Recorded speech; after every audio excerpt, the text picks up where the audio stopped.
So several Republican lawmakers are now accusing the White House of stonewalling an investigation into the botched gun-running sting, which is known, of course, as Fast and Furious. They claim that the Obama administration is trying to block a key witness from testifying on Capitol Hill as to all of this. So Congressman Jason Chaffetz joins me now. He's one of those Republican lawmakers. He's on the House Committee on Oversight and Government Reform and has been at the center of this investigation. Congressman, welcome back. Good to have you here. Good morning. Run through this for us. I know that you spoke to Megan about this the other day. Talk to me a little bit about who this person, Kevin O'Reilly, is, what you believe he knows, and why they won't permit him to speak to you. Well, in its simplest form, the Obama administration under the Department of Justice purposely allowed nearly 2,000 weapons to go to the bad guys in Mexico, the drug cartels. But then, when we found out about it, after they denied it, we have gone through a series of subpoenas. There's a subpoena out there in 22 different categories. We know there's 80,000 documents relating to this. The White House and the Department of Justice has only given us less than 10% of those documents.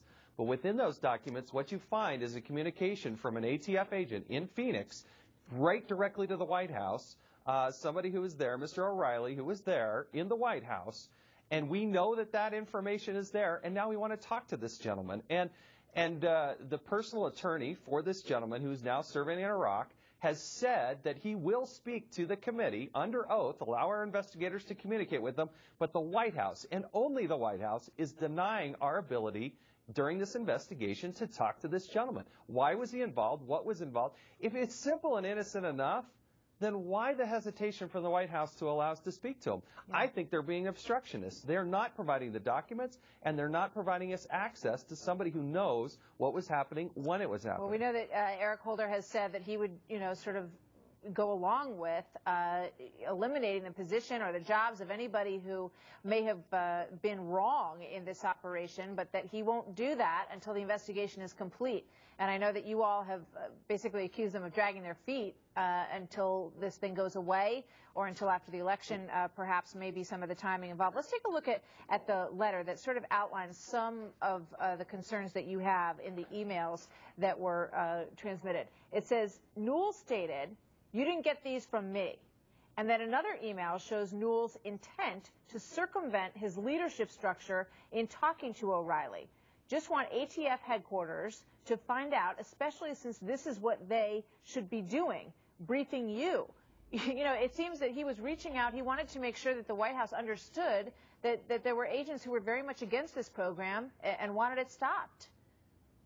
So Newell, who is there serving for the ATF in Phoenix, bypasses his leadership and in a highly unusual move is communicating directly into the White House. Now remember, the White House, the Department of Justice, they've all denied any involvement whatsoever into this, and now we have a communication which, by the way, only comes to light because of a whistleblower. You can see where there's a lot of smoke and not a lot of commitment from the White House to do what they said they were going to do, be open, be transparent. Remember that? We're going to be the most transparent. Catherine Romler, who is the White House counsel who's been involved in this, she says that they've looked at this and that this is a quote from her, none of these limited communications between O'Reilly and Mr. Newell revealed the existence of any of the inappropriate investigative tactics at issue in your inquiry, mentioning your inquiry, let alone any decisions to allow guns to, quote, walk. They're saying that they've been through all of these communications and that there's nothing in them that they believe needs to be addressed.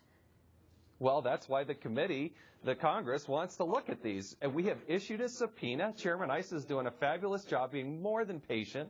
It's been months and months of stonewalling. We know that there are 80,000 documents at the Department of Justice that deal specifically with Fast and Furious. They've given us less than 10% of those. That's not the way this country operates. You can't just say, oh, well, we looked at them, there's nothing in them. When we presented them because we got them through a whistleblower, then the White House said, oh, okay, well, we do have some documents for you. And look, we got a dead agent. We have 300 dead people in Mexico. This is not an acceptable thing. We can't just continue to allow this to happen. We're doing an investigation of the Department of Justice. The only way we can do that is them providing the documents. Congressman, thank you. Jason Chaffetz. Thank you. Good